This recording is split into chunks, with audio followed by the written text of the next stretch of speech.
think that issue, as much as anything else, has held up the transfer and distribution of the asset. That's my personal opinion, but I haven't been dealing with that on a personal level in over a year.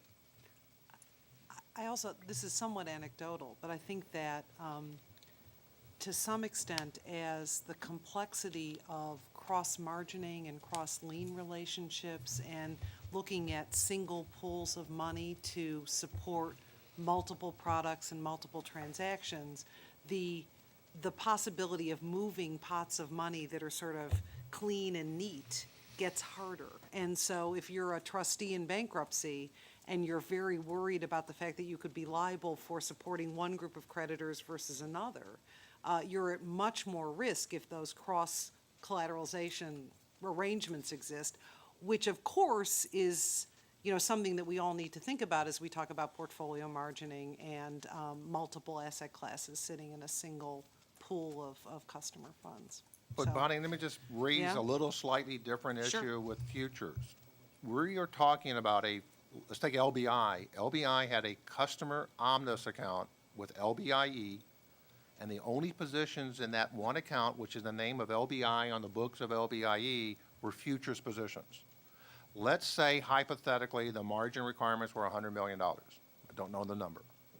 When the positions were moved out by Friday, September the 19th, you can identify that that $100 million belongs to LBI and the customers of LBI, and I am still uncertain and surprised why, because they've been able to identify that, they haven't released it. Now, I think the answer is because it's the one-pot approach, and if the swaps or other products had a shortfall, everyone has to be treated on a pro rata basis. So I can't distribute 100 because there may be a 10% shortfall or 20% shortfall or some other amount. Then why haven't they even distributed 50 or 60% or some other number back to the Lehman clients issue? That's the one part I have not heard a proper answer for. I think at this point we'll turn to Bob Wasserman to give, oh, sure. Commissioner Dunn has a question. Just a quick question, Bob, because I thought your paper was excellent, and your recommendation, 13 recommendations that you had in there of what we ought to be doing is very important. But number 12 on your recommendations that comes to the tip of your tongue, I'm sure, is to put together a task force to come up with some best practices. And I frankly, I was dismayed that we here at the CFTC did not have a contingency plan available. Fortunately, we have some very dedicated employees like Bob Wasserman, who was on vacation at the time, was working from truck stops, calling us, telling us, here's what you've got to do and here's how we establish it. But that appears to me as something that could be done immediately in concert with our regulator brotherhood to think about these best practices, and at least in the future side, establish some of those now and have these contingency plans so that you're not called back from academia the next time there's such a... Well, a couple comments, Mike. First of all, then acting Walt Lucan, his staff, Ananda, and his staff were fantastic that week in September. I mean, I was on the phone with them 2, 3, 4 times a day, bringing information to them, alerting them about current status, as well as seeking their assistance on a number of issues. So I want to commend not only Chairman Lucan's staff, but the staff of DCIO. They were fantastic that week. But the reason I think the task force and why I recommended it, I was on the Bearings task force in, what was it, 95 or 96. And, you know, Bearings alerted us to a very important and large problem that existed. And I thought that task force really brought together not many people of different types within the global industry, and they came out with a lot of reforms that followed that task force. I thought if you ever read the task force report, I think it was one of the better reports this industry ever did. And I think the same type of study, review, analysis should also be considered in connection with this issue. Bob, if you would, please walk us through from DCIO and from the CFTC's perspective. So I'm going to do ultimately 3 things. One of them is to discuss our perspective on what happened in Lehman. The second is to talk about actually an IOSCO project that we're currently leading in terms of understanding and bringing, frankly, out to the world an understanding of what both customer protection regimes and insolvency regimes for investment firms look like. And finally, talking about some of the things that we're doing now. I'm going to do those first two of those now, and then the third after Roger Liddell has had a chance to speak. If we could put the PowerPoint up, or thanks. So, very briefly, in terms of our perspective as to what happened during the Lehman insolvency, basically, the protection of LBI's futures customers worked. They were transferred to Barclays, not quite on Friday. Actually, we had to wait until the bankruptcy court approval, which happened at about 1:15 a.m. Saturday morning. And then the process happened happily over the weekend, so that by the time the markets were open on Sunday, customers who had been at Lehman were transferred to Barclays. And with minor exceptions, and Ron alluded to that with some of the issues with, well, customer funds, customers did not lose control of their positions or their property. And so, in other words, again, subject to those minor exceptions, at all times, futures customers for LBI had control. Protection in other jurisdictions worked somewhat less promptly and effectively. And in most jurisdictions, that process is ongoing, and in many of them, it is unclear that all futures and securities customers will recover the value of all customer property. I'd like to talk a little bit about, from my perspective, what the requirements that we have that contributed to the success of our model. First is that the Act, Section 4D, and our regulations require that all customer property be segregated at all times. That no liens on customer property are permitted, and that while we do under 125 have certain arrangements for hypothecation of investments, the full balance, and thus the proceeds from that hypothecation, are required to be in segregation. Our bankruptcy code and the Commission's regulations in Part 190 encourage transfers, and those transfers are protected against avoidance under the Bankruptcy Code 764B. There are also some circumstances, some factual issues that contributed to our success. Lehman chose to compute their Part 30 secured amount in a manner consistent with 4D. That is to say, they chose to require that all foreign futures customers, all of their customers who they were clearing positions for on non-U.S. exchanges, they had their funds and property segregated as part of that secured amount, and they did all customer property rather than the minimum requirement, which would be required margin plus accruals. We're also lucky that there was no shortfall in customer property. A number of you will remember Griffin Trading, where there was, and things did not work quite as efficiently. And the fact of the matter is that if you have a book of business with no shortfall in customer property, that's valuable. Somebody's going to want to buy that. Indeed, I mean, in this case, there was a transfer that included real estate and for some $1 billion, although I think the value of the book was not that quite so much. In REFCO, a couple of years ago, the transfer of the book brought into that estate $200 million, just simply the privilege of having that book. I'd like to talk a little bit about an insolvency project that CFTC has been leading at IOSCO. And this is within Standing Committee 3 on intermediaries, and the purpose is to summarize the regimes for protection of customer property for futures and securities customers in major jurisdictions. And that we have first designed a survey to look at protection of customer property both pre-insolvency and as part of the insolvency regime. And I guess one of the important points here is that I think prior to Lehman, a lot of folks were thinking, okay, here are the rules for the protection of customer property, and we're going to segregate it, and we're going to follow those rules and make sure people are following that, and everyone will live happily ever after. Without thinking, well, that's nice, but how does that work in practice when the insolvency comes? And so it's not enough to look how things work in the ordinary course, but then practically, will it work? And this survey covers both periods.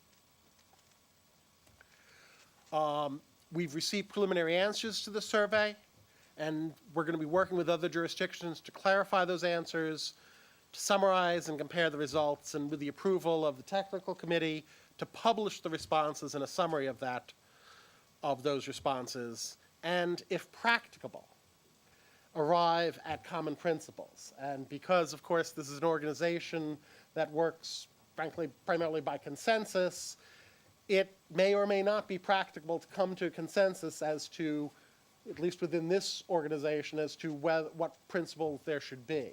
However, I think we're fairly comfortable that simply providing these answers is going to advance the ball significantly. Bob, what is the time frame for the survey to be complete and potential recommendations or practical solutions? Hopefully within the next 6 months. And as I said, we've gotten back preliminary answers. I think staff here are going to be working sort of bilaterally with the other jurisdictions to clarify those answers. And we basically are intending by our meeting in April to essentially be able, hopefully finalize that. That may or may not be practicable.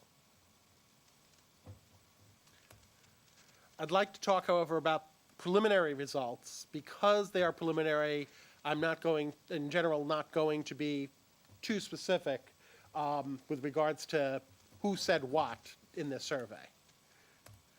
First, let's talk about segregation. Some jurisdictions require segregation on a customer-by-customer basis. That is, each individual customer has their own separate pot and therefore is not exposed to their fellow customers. That protects against fellow customer risk, but there is, to be sure, some cost and efficiency.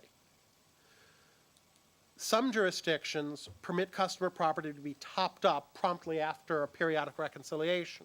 So in other words, you can have, you do a reconciliation, say weekly, and if you find out that you don't have enough, you have until the next day to put the money in. Well, that's great. It certainly is better than not doing that, but if an insolvency occurs before the reconciliation or before you've topped up, you've exposed yourself to a shortfall.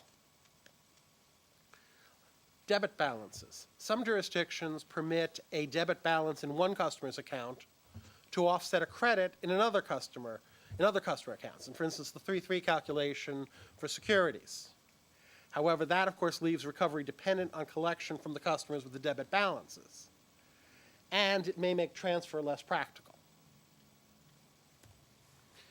Firm property as a buffer. Our regime permits, and de facto I think strongly encourages, a buffer of firm property in the customer account. We require daily reconciliations.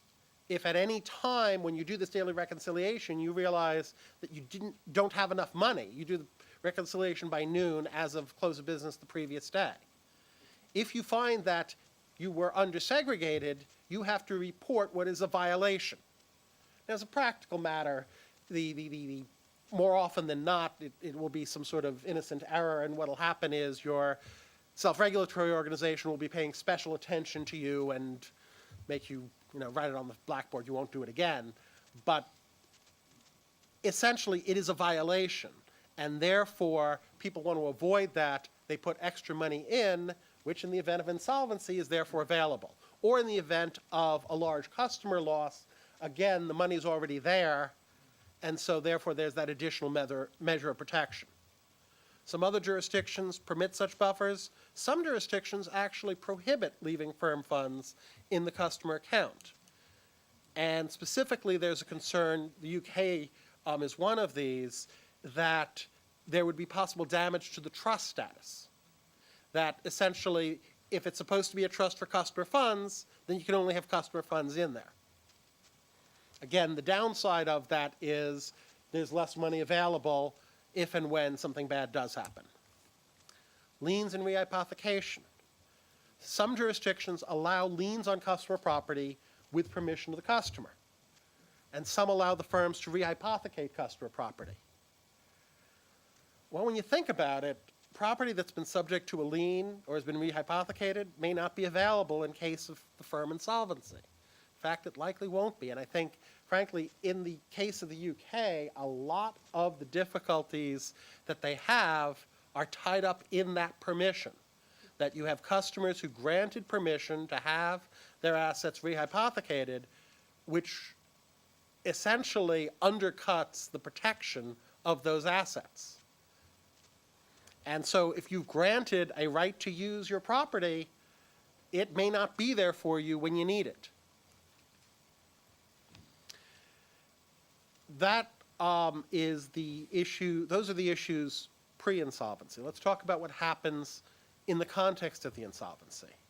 Some jurisdictions permit the futures or securities regulator control or influence over the selection of a trustee, administrator, or similar officer. In our context, what happens is we've been in contact with the U.S. trustee, who tends to select trustees in the case of bankruptcies in Chapter 7, or we were in contact with our colleagues at SIPC in the case of a BDFCM bankruptcy in a SIPA proceeding. And so essentially, there is a greater likelihood of having a trustee and or an attorney for the trustee who's familiar with the industry, who understands what's going on, because if you come in there without that understanding, there's a steep learning curve and almost no time to get up that learning curve. Some jurisdictions provide specific guidance for the trustee, and for instance, our Part 190 is pretty much a cookbook as to what it is they're supposed to be doing. Others do not. And as I say, a customer who's unfamiliar with the industry, taking charge in volatile markets, acting without instruction from a regulator, can cause some difficulties. Transferring customers.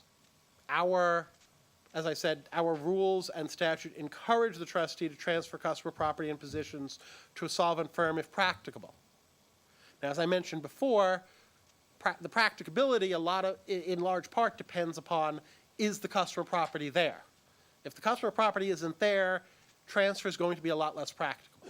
But we've had, in the past couple of years, a number of very large insolvencies, Refco and Lehman, where the customer property was there, and that instruction to transfer, that guidance to transfer, I think has helped.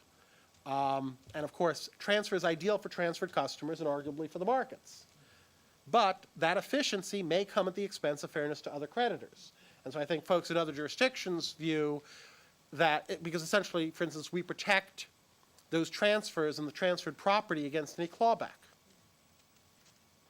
That may happen at the expense of other creditors.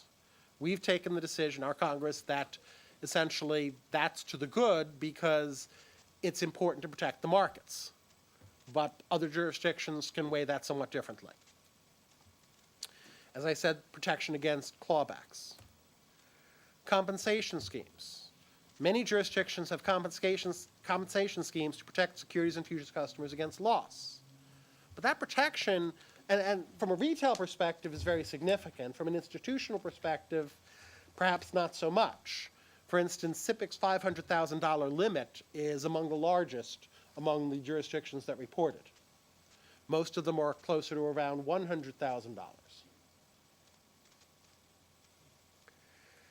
Allocation of losses.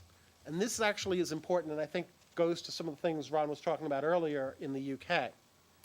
Some jurisdictions allocate the losses pro rata. We do, both on the futures end and on the securities end, except the securities end has the SIPC protection.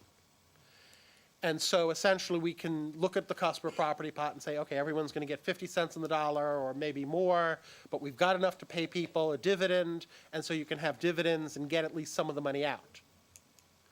Some jurisdictions will allocate losses based on customer permissions. So those customers who've said, well, you can use my collateral, are going to be treated differently from those customers who said, no, you can't. Of course, once you have that permission out there, there's an immediate practical effect of you're going to need to pay some accountants a whole lot of money to untangle all of that and untangle the records and say, well, this customer gets treated this way because the records say this, and that one gets treated that way.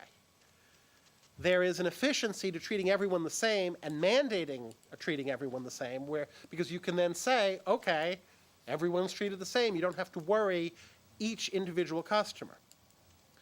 Some jurisdictions allocate losses based on which property is missing, and the UK is among these. And so whereas for customer funds, they would operate pro rata, with respect to customer property, they're going to allocate losses based on which property is missing. If one customer, or if one group of customers, in other words, the property they posted was IBM stock, and another group of customers posted Amazon stock, and it turns out that the IBM stock is almost all missing, the Amazon stock is there, the first group of customers is going to be allocated more of the losses. So until you can untangle who owns what, then you can't do the distribution. And again, hanging over the trustee, of course, is the fact that, hey, if I distribute the wrong thing, I'm personally liable. Not only that, but the courts in the UK the trustees have been trying to urge them to allow even some means of having a scheme of distribution that would have some deadlines and saying, okay, you've got to make your claim by thus and such a time, or we're just going to distribute the money. And my understanding is that first the Queen's Bench and then or the Commercial Court rather, and most recently the Court of Appeal have essentially held, no, sorry, you can't do that. You've got to follow normal trust law, however complicated it might be. And the rest of it I will cover later. Thank you, Bob. We have Roger Liddell from LCH, who is also going to speak on this subject from what happened from the Libby side and from LCH. Roger? Thank you very much, Madam Chairman. I will be brief for two reasons. First of all, I think Ron did a great job of describing the general sort of activities and not just the US activities, so I won't repeat all of that. And secondly, I think it's probably more productive to leave time for some questions or discussion, which I think is the way this discussion seems to be going.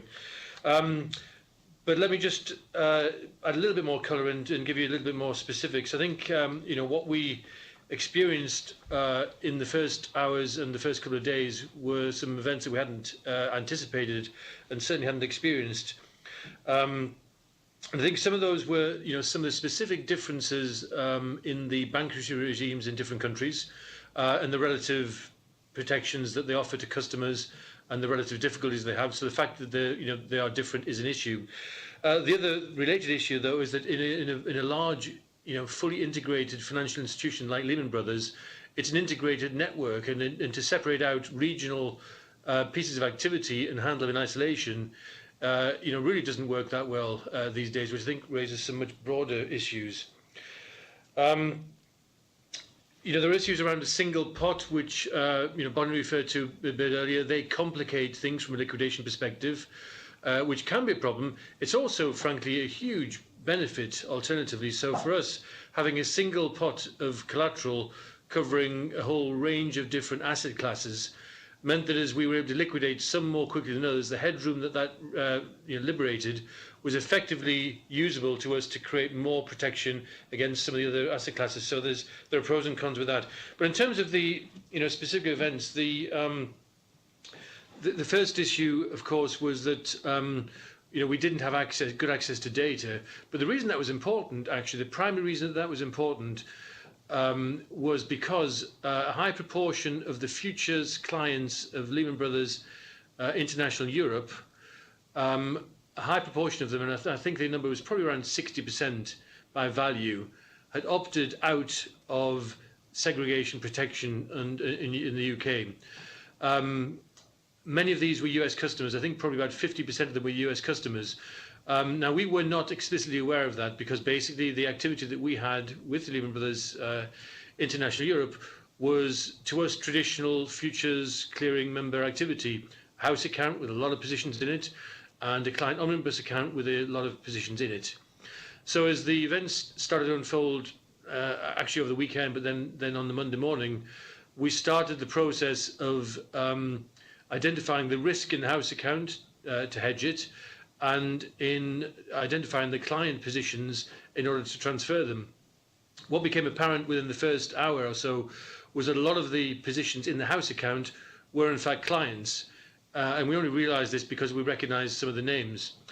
So then it became obvious that we couldn't hedge any of the house positions because we would be potentially hedging some of the client positions that needed to be transferred.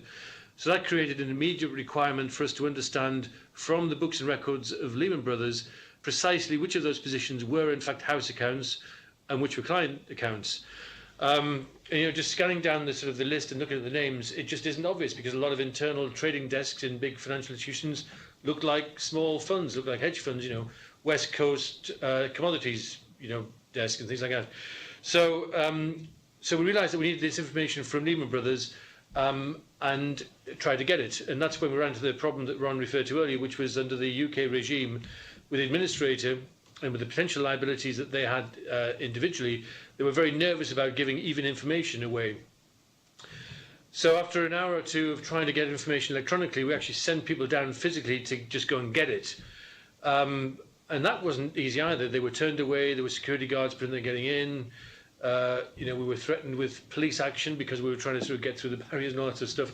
So eventually, after a long time, our people managed to get access during the afternoon and started to sit at the terminals inside the Lehman offices, starting to print from screens client positions and so on and so forth. Meanwhile, and again, this is probably some of the more extreme, examples of the mismatch between the insolvency regime and the need to have an orderly liquidation of important client positions. Meanwhile, the administrators were sort of giving interviews on TV and whatever, saying, look, this is what's happening, explaining the process. And by the way, none of the staff that are here at Lehman Brothers are going to get paid. So all the people that we were working with to try and get all this information just sort of disappeared. So the next morning we went down to gain access again, managed to persuade all the staff that had gone home to come back and gave them contracts of employment to sort of hire them, and went in to try and get these positions to do the transfer on the Tuesday. By this stage, the lawyers had been in there, and I realise a high proportion of the people in that room are lawyers now, so I won't be disrespectful, but that wasn't a healthy step in the process. And the administrators were therefore very nervous about giving us access to data. So all of the terminals that had this information on had all of their ports blocked to prevent our people from being able to download information to bring back to our offices to use, which is really quite an incredible sort of state of affairs. Meanwhile, we had some screen prints the night before, so we knew exactly which reports we needed and where all the data was. And thankfully, we were able to speak to the folks in the New York office, Ron and some of his ex-colleagues, and say, look, we really need some help here. Can you get these files for us and send them electronically? So while we were having big arguments with the lawyers and the administrators in London, we're actually working in a much more collaborative way with the staff in New York, who were able to transfer all these files to us for all the data that we needed in order to transfer customer positions. So that was great. Ron, I think you referred to the restrictions that the administrators placed on in terms of being willing to allow us permission to move assets.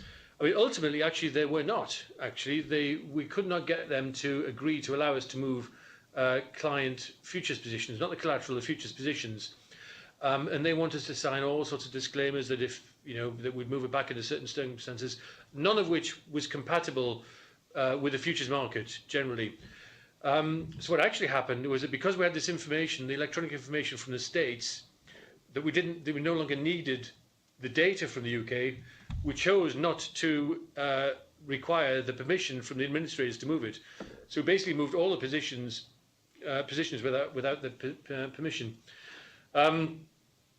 over a fairly concentrated period of time. And actually that introduced an awful lot more risk than would have been the case had we had access to the right information within the right sort of time frame.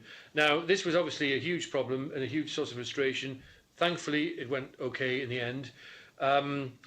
This will require changes to the UK insolvency regime and the bankruptcy legislation, no doubt.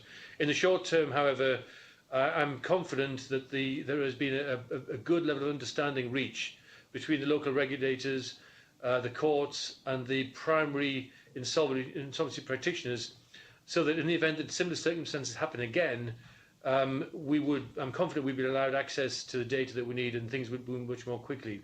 But again, it was a combination of the lack of availability of data to us and the fact that a lot of clients had chosen how obvious it was to them that they'd chosen or not, we don't really know, but they'd chosen to opt out of segregated protection, which meant that we had to treat the firm and the house collectively.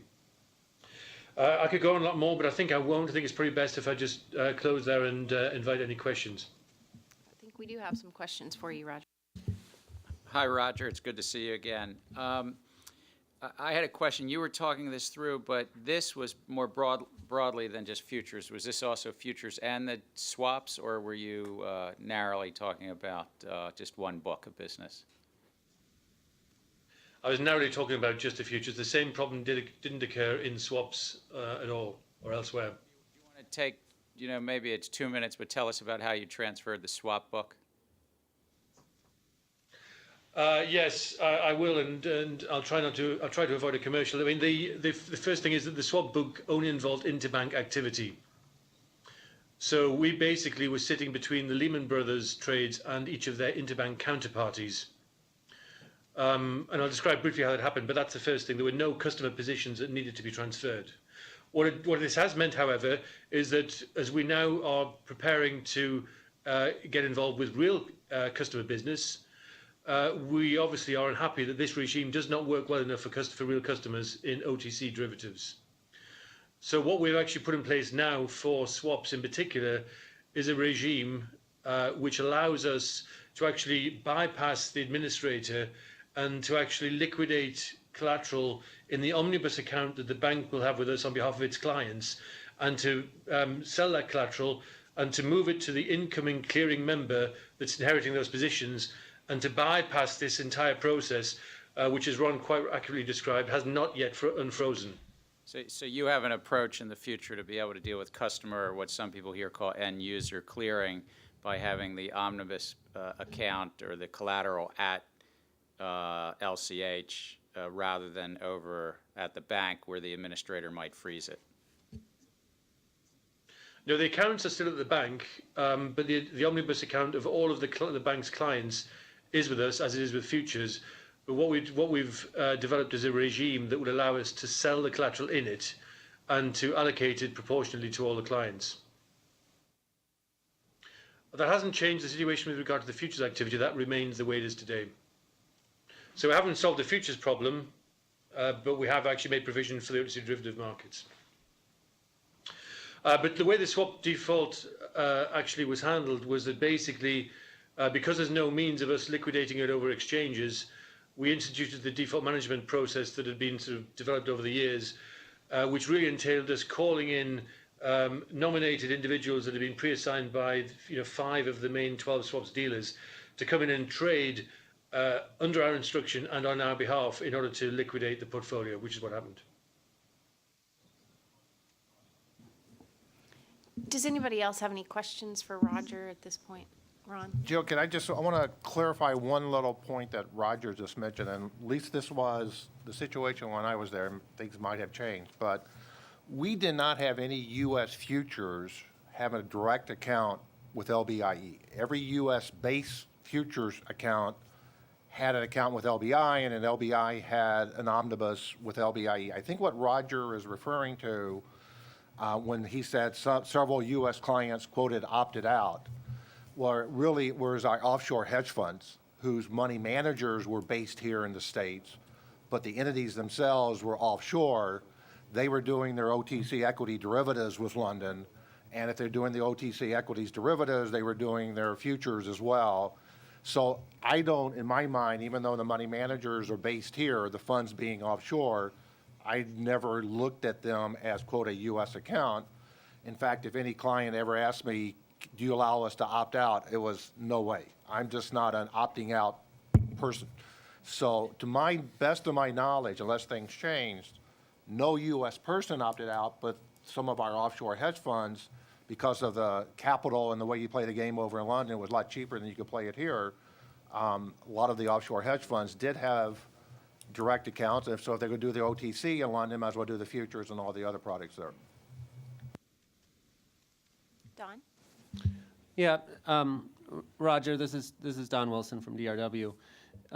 It's my understanding that LCH's new swap clear structure really only offers clearing for its dealer members. In other words, large users of the market and even major liquidity providers who currently operate exclusively in centrally cleared markets will not have the option of clearing their trades, but will instead face their chosen prime broker in traditional bilateral arrangements.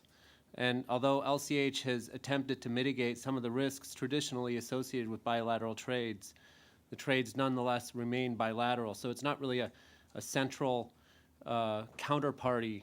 It's merely a clearing between dealers. And the other just flaw that I see in LCH's new proposed swap clearing model is that by virtue of this structure, users of the market will only be permitted to trade with LCH dealer members. In other words, the market in interest rate swaps will not receive the benefit of the liquidity provided by non-bank liquidity providers. And rather than taking the opportunity to reduce the reliance on, too big to fail banks and the LCH's model instead perpetuates this structure, and so I just you can correct me if anything that I've said is wrong, but I wanted to highlight those concerns because I don't think that structure is in the best interest of the marketplace. Okay, well, I mean, essentially, the situation is similar, or it's the same as the futures markets, which is that we have direct clearing members. We don't care who anybody trades with; they can trade with anybody they want, as long as they clear through a clearing member. So as long as both parties to a transaction each have a clearing member to clear on their behalf, then that's fine. We can clear any trade that comes from anywhere. It doesn't matter. So you're saying that one customer of the market could trade directly with another customer of the market as long as both of those trades, as long as both of those customers cleared their trades through an LCH swap clearing member. Yeah, absolutely. But I think Roger's point is, will you allow non-dealers to become clearing members? Will you have open access to clearing members as we've proposed in our regulatory regime in front of Congress, that the clearinghouses allow non-swap dealers to be clearing members? Yeah, I mean, there are criteria that need to be met in order to become a clearing member. The criteria do not include the type of institution that any particular firm is. They do, however, include their regulatory status, their level of capital, and also the size of the swap portfolio that they have. And the reason for that is that ultimately, in a default situation, we, the clearinghouse, don't have the ability to just go out and close out across an exchange, and need to have a complicated hedging mechanism where the banks within the service effectively mutualize that risk amongst themselves. So all of the firms that need to participate in that process need to have access to a lot of liquidity and need to have the capability internally of handling a big portfolio. So the rules are fairly onerous and stringent, but they don't determine the type of organization that can become a member. Could a non-dealer realistically meet those, or are they so written that it'd be just the dealers are going to be the only members? It would be very difficult, frankly. It needs to be a regulated entity, and the size of the portfolio needs to be at least $1 trillion. These are rules that have been in place for 10 years. Yeah, just to repeat what I've probably said, I think that swap clearing is very important. It helps lower risk, but I think it best benefits markets if it's opened up more than what you've just probably described. just to touch on the first point that I made, I mean, is my understanding incorrect that the trades that the customers make are technically not cleared trades? They're still bilateral trades, even though there is a kind of a centrally cleared element to the component that's between the dealers related to those trades? I'm not sure I understand the question fully, but again, two counterparties, whoever they are, can transact, and as long as the transactions are submitted via two clearing members, or even the same clearing member, then they'll come through the system, and we'll be subject to the same protection and the same margin regime as all other transactions. Tom, did you have a question? Now, again, on the books of the clearing member that has those transactions, effectively they'll have a back-to-back, one with us and one with their member. But the protection that that client will get will be exactly what I described before, which will be the portability of initial margin and the ability to transfer a position outside of the regime of the defaulting member.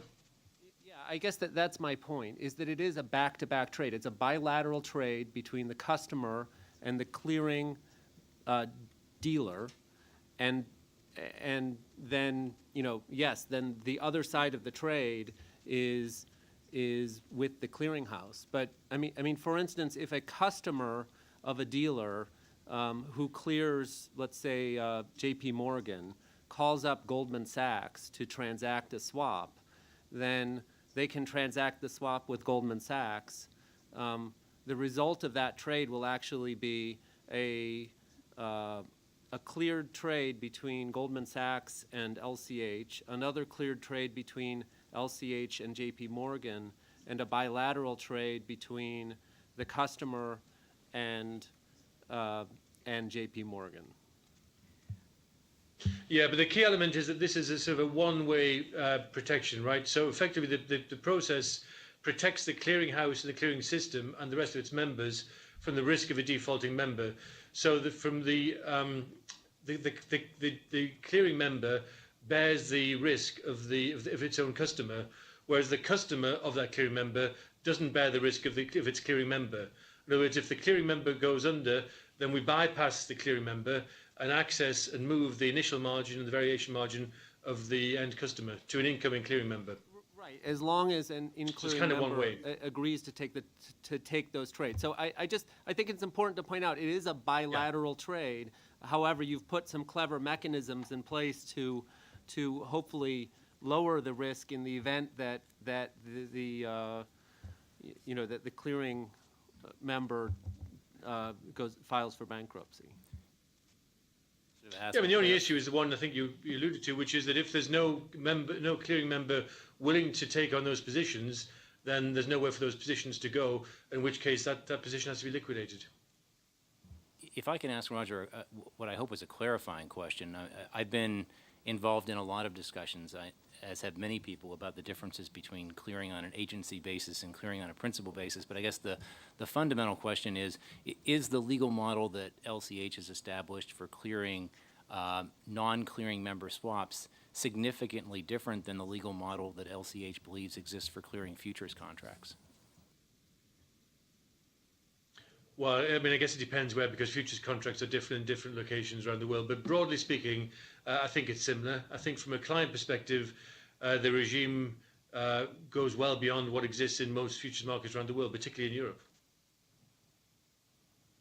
Tom? Roger, it's Tom Callahan. We've discussed in some detail in this meeting of the potential complications that arise out of cross-margining and cross-lien arrangements in the event of a client or member firm default. But you also said in your introductory comments that there's another side of the story, that in a default scenario, there is a benefit to seeing essentially the whole of a defaulting member's position. So I was wondering if you could just elaborate on that a little bit further in the context of what I believe was a $9 trillion liquidation that LCH managed without touching any default or guarantee funds, which is a remarkable achievement, but was portfolio margining a factor in that successful liquidation?